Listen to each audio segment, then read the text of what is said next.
Understanding the 100 Dharmas. Composed by Vasubandhu Bodhisattva. Translated by Tripitaka Master Xuan Zang of the Tang Dynasty. English by City of 10,000 Buddhas.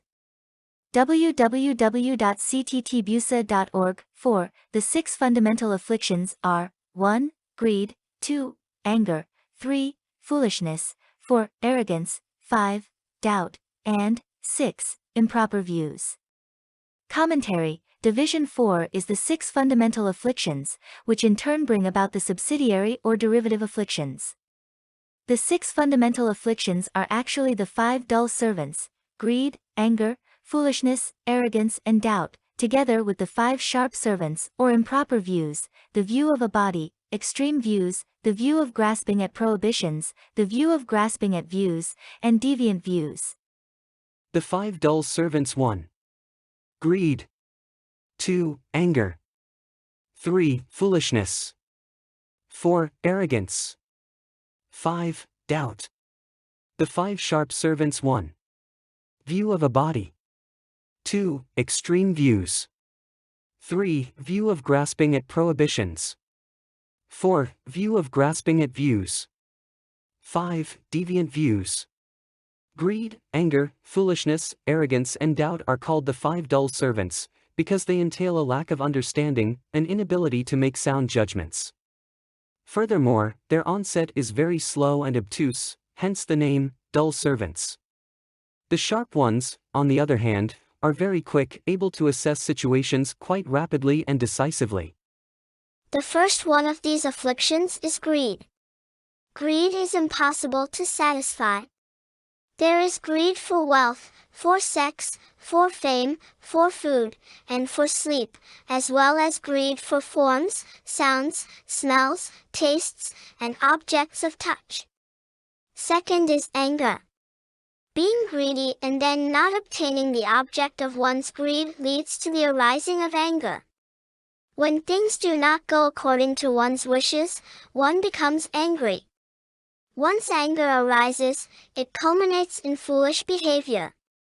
Foolishness is just ignorance, a lack of clarity, a confusion that causes one to do muddled and inappropriate things. In this frame of mind, one might do anything. 4 is arrogance. Being arrogant, proud, and haughty, one looks down on everyone else and has a very contemptuous attitude. 5 is doubt. Being doubtful, when something comes up, one cannot make up one's mind about it, is never quite sure about it, and never knows quite what to think. 6 is improper views.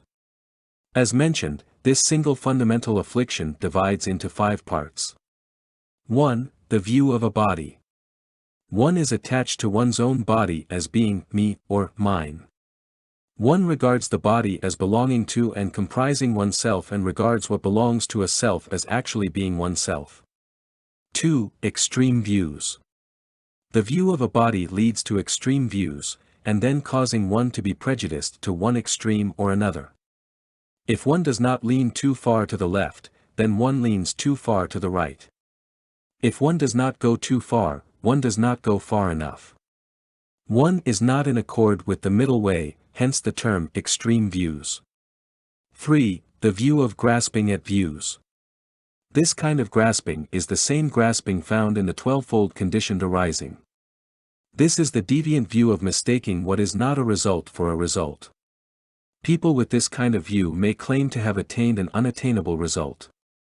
4. The view of grasping at prohibitions.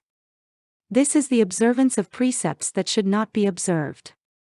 For instance, in India there are those who adopt the behavior of cows and dogs as precepts. A person with this kind of view mistakes what was not a legitimate cause for a legitimate cause. 5. Deviant views. People with deviant knowledge and deviant views would not speak proper dharma. However, they would willingly talk about defiled dharmas. This means particularly discussing the affairs between men and women, saying what men are like and what women are like. That is to be steeped in deviant views, leading them to say things like, "You do not need to hold the precepts, only stupid people hold precepts." people with wisdom do not need to hold them. They continue talking about defiled dharmas, until eventually their listeners, who originally did not harbor thoughts of desire or have defiled thinking, are caused to give rise to them. Someone may be very pure and clear of mind and just on the verge of obtaining the state of Chan Samadhi, having gotten rid of the guest dust. But, encountering someone who discusses defiled things, that person lets the guest dust back in again, and starts having thoughts of desire. And so, when you lecture on the Dharma, whether you are a monastic or a layperson, a man or woman, you should not discuss defiled dharmas. You should speak on the dharmas of purity. You should purify the 6 sense faculties, and not cause people to have thoughts of desire. If you do speak about defiled dharmas, in the future you are sure to undergo a most terrible retribution. Thus far we have discussed the 11 wholesome dharmas, followed by the 6 fundamental afflictions. Next, we will discuss the 20 derivative afflictions, which arise in the wake of the 6 fundamental afflictions. Shastra 5. The 20 derivative afflictions are 1. Wrath, 2. Hatred, 3. Rage, 4. Covering, 5. Deceit, 6. Flattery, 7. Conceit, 8. Harming, 9. Jealousy, 10. Stinginess, 11. Lack of remorse, 12. Lack of shame, 13. Lack of faith, 14. Laziness, 15. Laxness, 16. Torpor, 17. Restlessness, 18. Distraction, 19. Improper knowledge, and 20. Scatteredness. Commentary. Division 5 is the 20 derivative afflictions, called derivative, because they result from the 6 fundamental afflictions. The 3 grades of derivative afflictions: 1. Major grade derivative afflictions; 2. Intermediate grade derivative afflictions.